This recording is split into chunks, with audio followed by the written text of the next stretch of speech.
join us for the? Oh, I know that.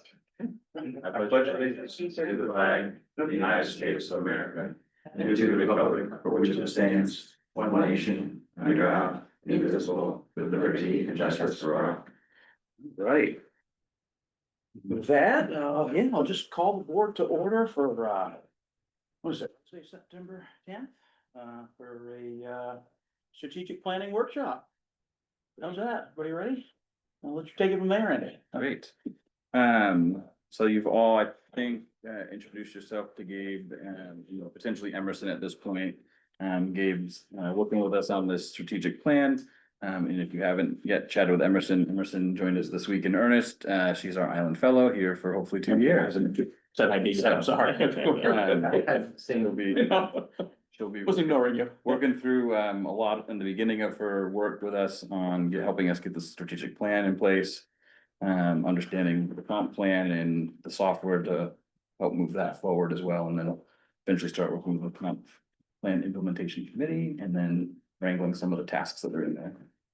So with that, if you want to go over your overview, if you want to do any more formal intros or get I to think know. if it's okay with everyone, we dive in. Yeah, And- Dive right in. Yeah, okay, all right. Yeah, so first, thanks so much. Just really appreciate your time, your extra time to do this work and the pre-work as well, like taking the time to look at the spreadsheet and do the scoring. Super helpful. When Andy and I were talking about process, I think one of the things we're trying to be mindful of is just how to do things efficiently. So we're wanting, we'll talk about this at the end, but just like any feedback that you can give in terms of like, how was the pre-scoring process? And then like how will our process tonight be? And if we wanna change anything, let's do it. Let's make it work better. So I don't think I need to go deep dive into the purpose of like what we're trying to do here, but essentially it's like, we've got all these strategies in the comp plan. They're obviously of value because they made it into the comp plan. But how do we take what's in there, prioritize, and then translate that into a roadmap that's actionable, that can relate to some work plans that staff and partners can undertake, and then just be the process of like reviewing what's happening, progress that's made. How can that be reviewed on a regular basis? Things sort of checked off, and then new things added based on how they've been prioritized by you and also by staff.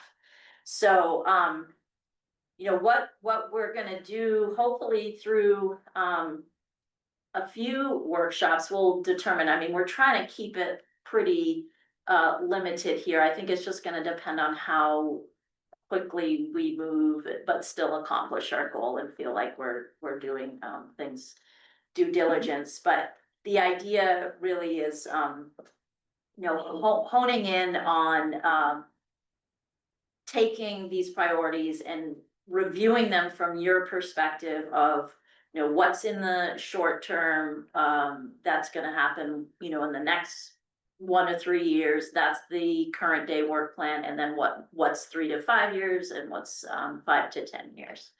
So at the end of our process to have that implementation roadmap. Today, I'm gonna do a quick overview of how we'll undertake the workshop process. And then we'll actually do that deep dive into prioritizing the strategies that you scored. I did put a little break time in there, but if we need to stand up and stretch our legs, fine. If we don't and just want to keep moving, that's great. We'll wrap everything up, and I've given this 90 minutes. I have no idea if we'll need all of that time. It depends on what we want to discuss. And so we may end up, not needing that full time. So would you go to the next slide, and I'll do a quick walkthrough of what we are envisioning for our process. And again, we're gonna adjust things based on feedback from you and how things are working. So we wanna maybe do, 1 to 3 workshops where we're doing this similar process. We're doing a pre-scoring, and then in the workshop, we're doing a prioritization. Again, whatever is high priority, we're seeing that as an immediate need and something that we'll be undertaking in the next 3 years. And then the 3 to 5 year time frame would be the things that are scoring more moderately, and so on. So between each workshop, we would have you do some more scoring.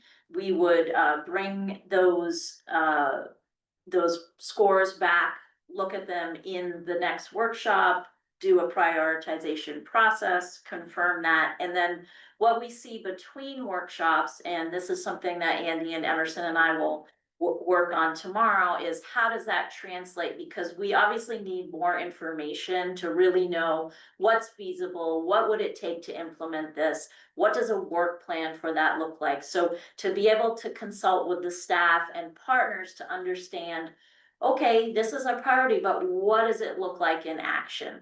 So to be able to take the priorities, add some additional information, understand what's feasible, and add that into a draft roadmap that we can then be able to present to you in prior to a final workshop. And then in that final workshop, we can actually look at the priorities as they would be, I would say, implemented. So that's really our goal. And again, I'll say, like, we're flexible in how it evolves. But our really, what we're really wanting to do is get everything in front of you again, have you come to a consensus on those 3 levels of prioritization based on time frame, and then be able to, at the end, come away with this deliverable that is an actual roadmap that you can use for ongoing review. How are we doing? What needs to be updated? And essentially too, we're really wanting to work with Emerson of, like, putting that into the ClearGov software, having not just the staff be able to say, how do we know this has been accomplished? What are the milestones of this work? But also to have that be visible to the community so they can see progress on the comp plan. Oh, here's where we're at. Okay, great. This is what it looks like. So that's something we'll be working on as well. And then, at the end of this process, having this roadmap, something that the staff can use to guide their work plans, figure out how they're going to implement things. And again, you being able to use that in a way to say, this is what our work plan is, this is what we're accountable for, and how are we going to not just use this today, but update it over time. So I guess I'll ask if there's any questions before we do any dive into the actual work that we're going to do today. But just based on anything I've shared, any questions or feedback before we start? When I see prioritizing phases 1, 2, and 3, is that time? Yeah, so Is that you're referring to, like, 1 to 3, 3 to 5, 5 to 10? So yeah, and that's taken, so the comp plan has defined those 3 phases. And so the way we've presented things to you is extracted it from the comp plan of, like, here's everything the comp plan says is phase 1. So we'll review phase 1, we'll review phase 2, and we'll review phase 3. You all may have a different idea of what those timeframes are. I do know that, when we were putting the comp plan together, the understanding was that some things were going to take a long time, like 10 years, but you may have to start today, right, to be able to realize them. So, right, so not starting them until year 6 doesn't right, really make a lot of sense. right, And sometimes the more impactful items, goals, you really need to start now if you think you're gonna get somewhere in 10 years from now and exactly, really make a difference. So yeah. And hopefully that's reflected too in, like, what we end up with for Right. priorities. And I know that's something that Andy and I have discussed too. It's like a lot of these, ambitious goals do take a lot of time. You can't just look at, oh, it's year 9, it's time to start this. Oh, wait, this is a 10-year project, yeah. Thanks for raising that. Anything else? I don't know if this is, if it's too, which hasn't been decided or sorted out yet, but kind of on that point. I know we've talked about kind of a 3-year strategic plan. Is that kind of what we're working towards, is the first 3-year strategic plan and also some understanding of like, well, this stuff is not gonna start until maybe year 4 under strategic plan number 2. Yeah. Is that kind of it seems like we're doing kind of two, doing a strategic plan and also laying up for future strategic plans. Exactly, yeah, so like everything that gets prioritized, it doesn't go away if it's not 1, 2, or 3, right? Like, where does it fit and how does it get integrated into the work plan? And I think that's where, deciding like, is it an annual review? And like, we move things up onto the list, or okay, now it's year 4, it's time to start that project that says it's, years 5 to 10, but it's time to start that project. So yeah, things will cycle in. Okay, so I think that's the only visual I need to share, Andy. You wanna keep that one up or down? No, that's fine. So we're passing out, the aggregated, scores, and so what we did was, take everyone's individual score, and we averaged them, and we created, the priority score based on the total average score. So anything that was like scoring at 8 or 9, that would be a year's 1 to 3, so sort of a high priority. And then the 5 to 7 scores were like years 3 to 5. And then things that scored 1 to 4 would be a lower priority. And keep in mind too that like these are all phase 1 from the comp plan. And we recognize too, it's like, we're not looking at, because we decided to categorize this by comp plan focus area, we're not looking at all the agriculture, strategies, because there's phase 2 agriculture strategies, there's phase 3. So just keeping that in mind, we don't see the full picture of those strategies. But we thought it would make sense to just go by, not just the focus area, but look through the phases as designed in the comp plan. So knowing that the text is a little small to get everything on the page, we did, again, you'll have one comp plan focus area per page. And then scores are moving from high priority to low priority. So you'll see there's a lot of 3 to 5 years. So these sort of scored in the moderate range. And we have a few that are. I might just say like the years are maybe slightly arbitrary until we see everything in the focus, like. Yeah. It was just what Gabe and I kind of put forward, again, these were all comp plan 1 through 3, and I think that's one of my biggest reasons for pushing this process, because there is. Very limited ways for us to accomplish all of that at today's current capacity. Oh, yeah. And on the heels of what I know is all on everyone's mind right now, because the tax bills just went out, like, how do we work together? And so this doesn't mean that we're gonna put these phase 1 things off that far. I think this is just a way to kind of visualize a priority level. We need to add that staff kind of time component once you guys kind of rank priority, then the staff can kind of look at it and say, okay, here's what we think we've got the capacity to add right now with today's staffing or today's resources.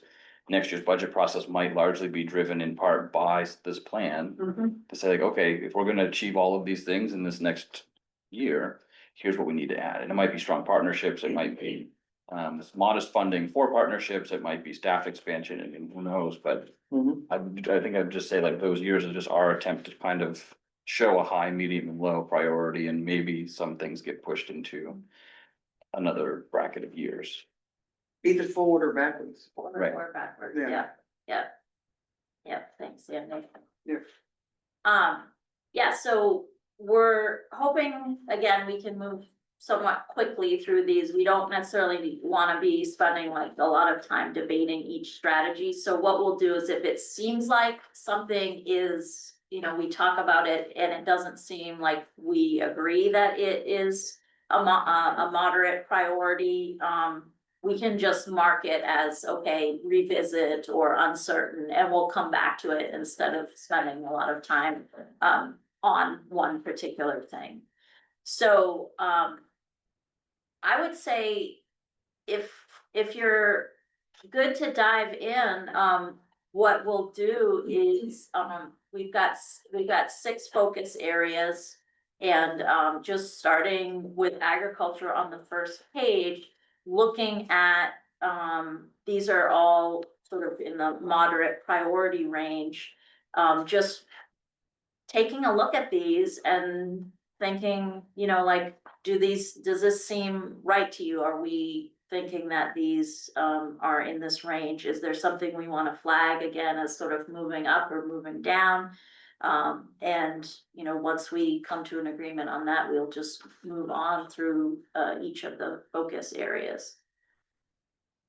Does that sound all right? Yeah. Okay. Yeah, so just looking at these agriculture strategies for phase 1 of the comp plan, is there anything that is jumping out for anybody? Like, you know, does this seem like it? Like, should it be a 1 versus a 3 or something? Yeah. Yeah, just looking for any anomalies or anything, anybody have any Right. questions on, I mean, And just point out that total column, the max score was a 9, is a 9. Right. right, yeah.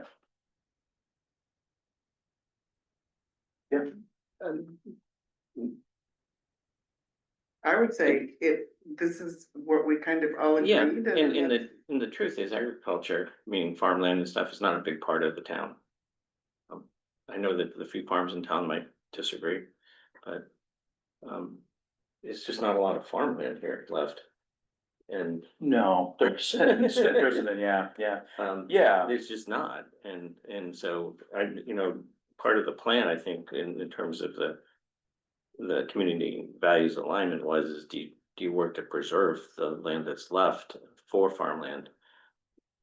That, at least that's how I approach the agriculture section, because there's just very few sections of town that really make sense for Yeah, agriculture. and I think, in knowing that too, like when I approached it is, you know, there is some possible economic, you know, opportunity there, but it's not, you know, it's not beating down the door, so it looked at too like, okay, this is, if something is available, you know, so that's sort of like the priority level kind of Yeah, changed a little bit, but it's, you know, you wanted to say, leave those options open, but, yeah, there's not a lot, a whole lot. yeah. But leaving that, you know, those availabilities open, no, but. So I don't think numbers, they don't surprise us, I don't think. Andy, did you agree with kind of how it was assessed? I think so. I should have put and forestry, the abbreviation EGFF is for forestry. Yeah. That's what I was Right, thinking. right. And I don't know if that changes a whole lot. I know we got some tree growth. We have some farmland in the current state tax use program. We have plenty of farmlands that probably aren't enrolled in that. You know, I do look at that last one on there. You know, from an ordinance perspective, you know, knowing there's a huge swath of ordinance updates identified throughout this comp plan. That would be the only one I think that jumps out to me as worth keeping on the radar, or any of the ordinance ones, frankly. It's like, if it makes sense through other updates we're doing, to generally make sure we don't lose sight of those, instead of like, oh, why did we wait? Yeah, So I think we Reviewing those update. process and finding those. Right. Yeah, I think I agree with that last one, because that gets to the protecting the existing farmland that's there. Yeah, why wait? Wait, Yeah. yeah, so if you're gonna go up and update the ordinances related to land use. Yeah, you're gonna crack it open anyway. Yeah, So you might tag this as 1 and 3 instead. yeah, I mean, I So we're know back the to total that score one, was yeah. only 5.4, but, I mean, that surprises me too, because, I mean, there's a sense of community alignment, people like the idea of Mhm. driving by land that's not built up. Right. Um, Yeah. and it's, you know, the parts of town that we have fields and you know, people really Right. value those. You know, Like that. on the first one also on there is another ordinance-based one, I mean, I'll say low effort, but I mean, in terms of like the effort that we know we're already having to put forward for ordinance updates, it's just like another thing to make sure that we're saying like, okay, let's see if this fits in this group of Yeah. updates. Stuff that can happen Um, while updates are happening, so it's not, yeah. How you recommend ordinance changes to the town is a strategy in of itself. You know, whether it's taking a big swing and doing it all at once or most likely looking to approve sections of it potentially, so that it's not an all or nothing, because certain things might be more. You would have a better sense of the litmus of the community, but certain things might be more favorable to pass, but if you group them all as one, it's all or nothing. And there's a couple things that say, no way, we can't approve that, and so we might strategically separate certain things, doesn't mean we delay the process, but how you put it forward for a vote might change. And I think how we decide how we're gonna approach this, are we gonna just do wholesale rewrite the land use ordinances like Newcastle did, where they just toss their old out, took something new in? Or if it's gonna be, well, however we end up doing it, this also can fit in like, well, what are the priorities? I think ag and forestry is a kind of a community priority, but it maybe isn't as high up on the ordinance amendment list as housing. So we can also fit this stuff in there. I am curious to see how some of the stuff fits together, because they, you know, you brought up, it's, once you open up the ordinance, knowing what's coming also is, it's like, if we're in there, we may as well mess with it. Yeah. To a certain extent, and then And get it also done. like lay up for like, okay, we're not totally diving into ag now, but we may as well keep in mind that this is how we fit. Yeah, some of those, well, you're not going at it directly, but if you're in there doing it, so, and I think that's where the reflection of those priority levels, so like, well, don't go out of your way, but if you're in there. Right, right, While we're here. yeah, exactly. Yeah. And do we decide, like, while we're doing ordinances, do we decide which ones we're going to? I mean, are we gonna say, oh, well, first round or second round, we're gonna do ag and I don't know, pick 3 of them or something, 3 categories? Yeah, I think some of that'll depend, you know, Michael's saying like, are the changes in here enough to warrant like a wholesale and it's like everything's on the table, or is it laid out in a way that, because our ordinance, as we've seen it, some of them are just kind of like have been updated to address particular problems that were perceived at the time. And so there's a lot of disjointedness in the ordinance. Yeah. I don't know if that's the right way of putting that. And so there might be, as all of these kind of ordinance things come into focus, an obvious answer for one thing or the other. And changing one piece, you know, it's not always as easy as that, because we forget that there's a connection over here, and we found all these gaps that exist in the ordinances when you're going through them. It's like, well, if you can do, like, we were talking about today, Well, home occupation. There's a reference to home occupation and definition of residential use, but then there's no other obvious like thing for home occupation kind of anywhere else as we were Yeah, looking you at have it, like, well, Conflicting is ordinance. it on the use tables, its own thing, or it's like making sure that it is done in a way that it's all connected. Because Okay. in the past, it appears it's like, we'll take the cap on retail. Mhm. The amount of retails, the building size for a retail operation is capped at 35,000 square feet. In large part because there was a concern over a certain size or types of businesses coming into the community and the pressures and the challenges that would pose on other small operations that were here. So there was a cap on the size because they knew those types of stores weren't gonna come in if they couldn't be at least X. But it was more really about the scale than it was that particular store, but we didn't apply that footprint to, say, a nursing home, which we saw play out a couple years ago with that 75,000 square foot footprint. But there was no restrictions for that type of use. Mhm. But it was clear that it was the scale of that, not what it was, but the scale of it, whether it's nursing home or retail or whatever, that is just like kind of alarming. In a small community, that's just that size. So I think those were the type, an acute example that I think we had seen recently, just I'll say short-sightedness perhaps on this is the problem instead of the bigger picture. So however, all of these come into focus, you know, there's gonna be, interesting to see, like, Yeah. how do we approach that? Yeah, For Newcastle, they looked at a forms-based code and it was a completely different system than kind of how it was written or how ours is written. Whether that addresses all the things or not in of itself, I don't know. So there's different techniques that Michael's more familiar with than I am. How do you approach this? How do you think about zoning? How do you want to manage zoning? How does the community feel okay with it? And you totally could just do it in a sense of like, let's focus on ag and forestry right now in this review. Or, you know, housing might be the first priority, economic business friendly development might be up there as well. So I think it totally depends once they all come into focus. And it sounds like for this process, like, we're really flagging anything that's ordinance related and capping it in this conversation of just like what you're saying of like, yeah, is it a wholesale review of everything in a one rewrite, or is it like piece by piece, like you're saying, ag and then housing? Yeah, I think with land use and ordinance, there. It's like if you tug on one part, everything else kind of is part of it, so. You know, but at the same time. I don't know very many communities that just kind of cut all of it out and wholesale, put the whole thing back in, you're always kind of.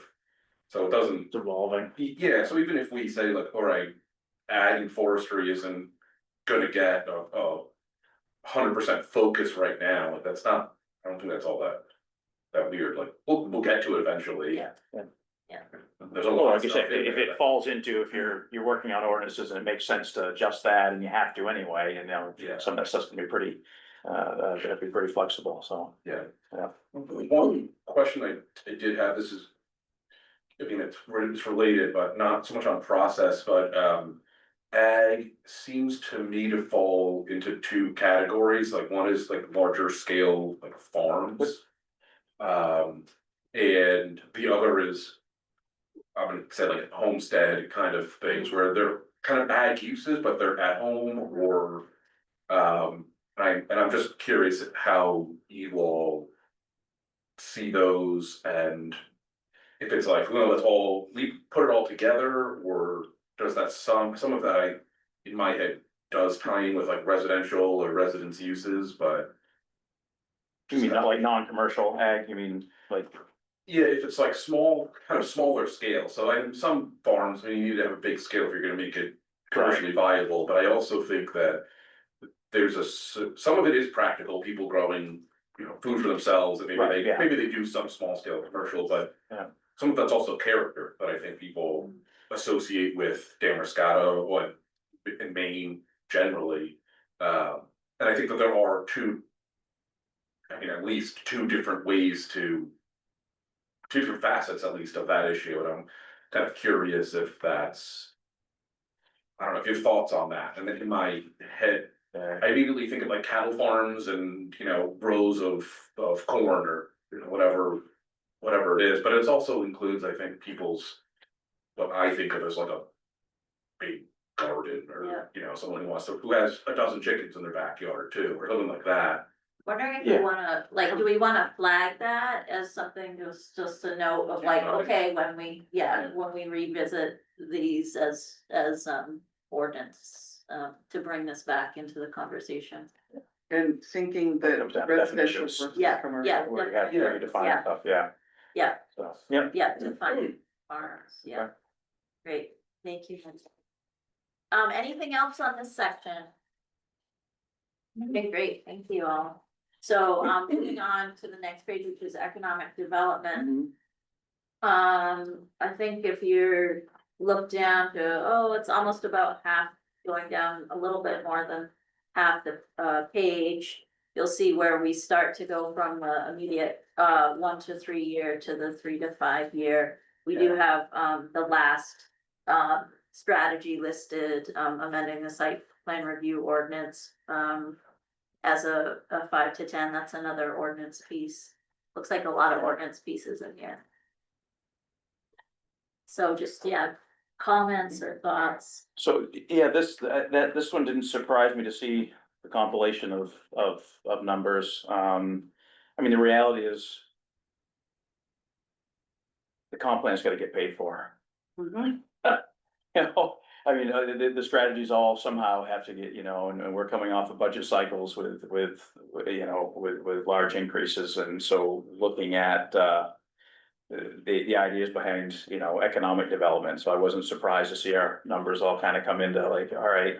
Focus will be, it's gonna be awfully hard to present any type of anything else going through the comp plan and without having, hey, how's it?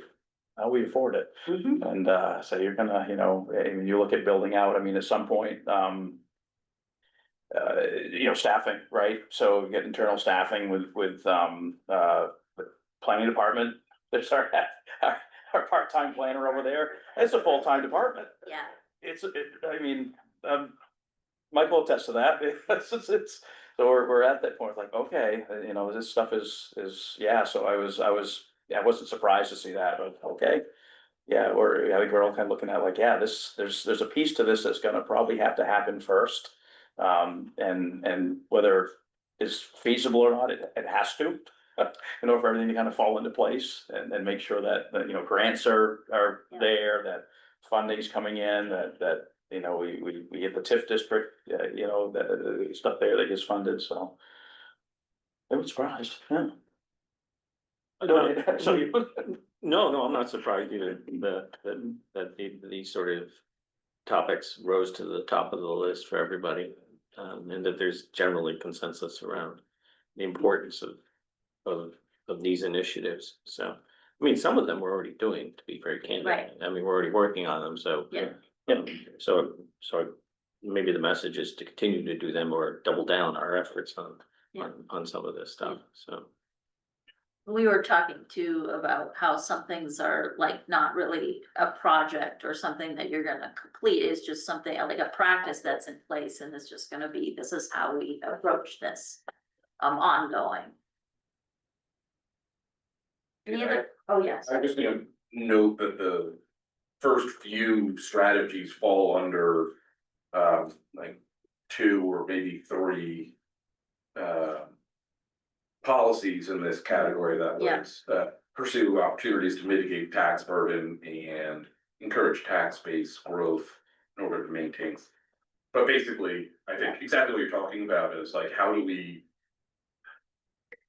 recognize and address the Yeah. tax impact of local government? Yeah. So we need to grow, so it's, Yes. yeah. I think, and particularly interesting for that second one on there, during the annual budget cycle. That the requests are there done to ensure that the municipal budget reflects the priorities of the community and voters. I mean, for me, the comp plan seems like the most comprehensive place to check that. Hmm. And again, exactly why I feel like, what does that mean? What measurement, how are we engaging the voters and the community each year? Is it each year, or do we use the comp plan as the foundation for the values? And does the board carry that forward each year? And, is the strategic plan going to be the foundation for, again, why we propose a budget? And here's exactly the things we're going to be doing. Does that satisfy your idea? And I think there's gonna be a bunch of things in here that we're kind of left with, like, what was meant by this, or how do Yeah. we achieve that? Do we create a process that aim to bring the voters in? I think maybe not with this workshop cycle so much because the comp plan is the priority. In that next phase, whether it's a year from now or 2 years from now, like making sure that there is that feedback loop that the community is aware of. Like right now, it's more of an announcement saying, we've created a strategic plan based on the comp plan. This is what we're putting forward in the next budget cycle. Stay tuned to be engaged, and we need to make sure that we're showing them how are we measuring progress? They can see that we're hitting it or failing at it or whatever. And then decide that more resources should be put somewhere, or just say, this isn't working, let's just pull that one back. So that following year. I mean, how do we meet them? How do we know that they're satisfied that we are hitting those things in our budget process instead of just a status quo and yeah, it's up 10% or it's up 2%? And we're gonna continue down that path of business as usual, or let this drive the conversation? I think, yeah, I mean, how I kind of looked at that one was, very, somewhat very similar to what we're doing now, the budget committee.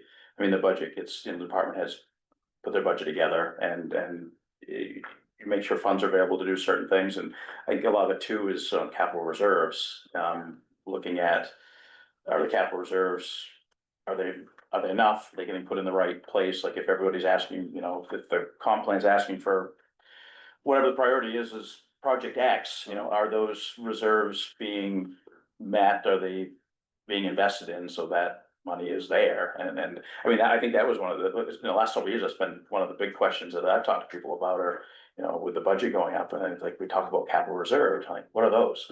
Like, well, it's how we pay for stuff 10 years down, it's. Without bonding everything. We can bond everything, but, and I try explaining that we're, we've underfunded, woefully underfunded a lot of them, trying to keep the budget down, and all of a sudden, like, hey, we're putting $5,000 a year into something that we need $500,000 for in 10 years, which what doesn't make any sense. It's a waste of, so I didn't see it as being like anything, like a whole new strategy, but making sure that that stuff, it seemed like it was, I don't wanna say low hanging fruit, but it, seemed like it's something very similar to what we're doing now, and I don't know about engagement, we've talked about that for years now, with people in there. I think when we were putting the comp plan together, we wanted to make sure there's an acknowledgement that there's a fiscal note attached to the comp plan. And this was partly a recognition of it to say, hey, we're gonna have to look at this and make sure that we can afford all this stuff too. And, Yeah. and so this was a way to do it. And Daryl, Daryl's right, it's part of the budget committee and making sure that is honored and making sure that it's fully staffed and people are involved and the community recognizes that. Right. So as opposed to just being shocked by the property tax bill. Yeah, so it's really once a year that people are like engaged in it, and it's short, until they make that payment, and then they're upset typically, and Yeah. they don't show up for the budget meetings, they don't show up for town meeting. Right, yeah, so I do kind of see as like how, kind of a question of like, how do we engage them, how do we want to engage them, is bringing them in on the backside of and showing them the progress that we're measuring. When are these reflective of as we continue down this path, these priorities are going to change in 5 years. Right, I mean, as things do get accomplished or new pressures come into play. Right, they will, so that's where, whatever frequency the board wants to do it, coming back and, okay, how do we feel now on this phase? And it might be 10 of them get completely flipped on it. Well, the world changes. Right. Yeah, things changes. So that's why the 3-year period is kind of a nice one, in the sense of like, people who are looking ahead, we've had a few people say, where's this going next year? Tax bill's gone up X each of these last 3 years, where's it going next year? Yeah. And I had the one guy said, I can't tell you right now. We look at it year to year, Yeah. it'd be nice to, with some of the exception of a capital plan. We are looking 10 years out on that. But everything else kind of feels year to year. And so this was an opportunity to kind of show them where we're headed. Yeah. And I think it's good to see, so folks that are looking at like where the, large amount of priorities and expectations are in that economic development kind of first. So you're not putting out hey, here's a wish list and. Yeah, so when I look at let's say the top half of the page, the stuff that seems to be the higher priority, I'm just looking at the staff now. Does that stuff seem reasonable, given our current efforts and resources? Put blinders on. Take them off if you want. No. I think in of themselves, and these things like these don't seem unreasonable, but I think it's like that compounding of like, when we start to move out under the other 90 strategy or policies that or strategies that were identified. Yeah. I think the opportunity for us is like, this was an opportunity to like, as you're going through it, what is your reaction? What is your thoughts as you see them more day to day? More so than the average person would, more than the comprehensive plan folks knew about internally what we're working on. Where do these sit in terms of like where you want to prioritize them? I mean, it's all a priority, but not everything can always be like the number one or the top 10. So Well, also, I think you're it'd be the helpful. only one that writes grants. not only How- one, You're but no, but a lot of them, but not the only one. So do But I we mean, hire a it's- grant writer? Potentially. If we want, if it. Yeah. That's, and those are The first one on the list there, it says, Right? continue to seek alternative funding sources. Would a Right. grant writer pay for themselves? Well, so I think it's interesting in terms of, on the capital side, there have been certainly grants out there for the capital expansion. Maybe a replacement of infrastructure that we have, if we can show it's enhancing it, or but the parking lot's a good example. There was already storm drains in there. We weren't gonna say we're gonna replace the same storm drains. We had to kind of make it an enhanced project, and we were going to, but by enhancing that, we can do it. We can't have a sidewalk and just say we're gonna replace the sidewalk. You're not gonna get grant funding to replace an existing sidewalk unless you're making dramatic safety improvement Expanding it, or making it, a multi-use now sidewalk or place. And so, we have to acknowledge, where the limitations for grants are. There are grants for programs and expanding services sometimes. You know, and, you know, are they short term? Are they gonna be an ongoing? Do we get funding ARPA? Sometimes that ARPA money was used during COVID to Mhm. offset cost at a very uncertain time, early on. And when you use that money to offset continuing operating costs and perhaps forgot, some have forgotten that Mm. these were recurring expenses that our budget, it just needs to afford. And then they were met in year 4 or 5 with this, oh, we have to find a replacement for this offsetting revenue. Some said, look, we're gonna view this as a grant money, we're gonna go after the capital stuff that we've been behind on planning for, and we're just gonna put it into the capital so we don't have to take a bond out. And then it's not lost at the other end to try and make up, you've made your investment. So like, everyone handled that differently, so I think with the grants, they are tricky. I think if you're looking at $20 million in a 10-year capital plan. And you're on pace and you know, you're funding it at a quarter of that level, you need grants. Mhm. Yeah, They will pay for themselves on the capital side yeah. by hiring someone. I mean, I know in Vinyl Haven, you know, when I was out there, you know, Gabe actually had brought in, was it $4 million in a couple different grants? Yeah. And so like, and someone did ask, well, why are we paying all this for the planning department?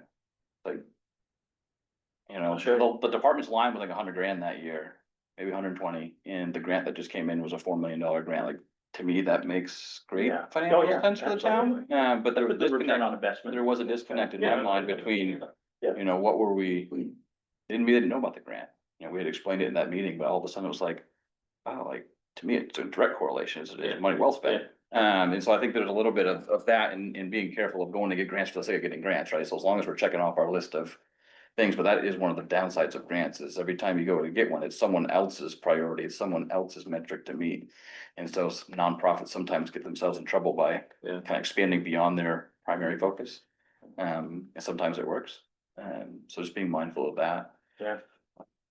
But I think it is something, I think, you know, having someone to manage the grants, not just writing them, is on my Yeah, mind. exactly. Because there is a lot of time invested in having to do that, to report to those funders. Yeah, well, identifying projects, identifying, you know, if they'll fit, there's a grant out there, writing it, keeping up with it. I think it's a great way to help with those capital needs. Mhm. The operating side's still a question. And that's where you gotta kind of map out and show the value to the community and how are we explaining what the value is? Any other thoughts on this section? We can move on. Right, thanks everyone. Right, and this is, historic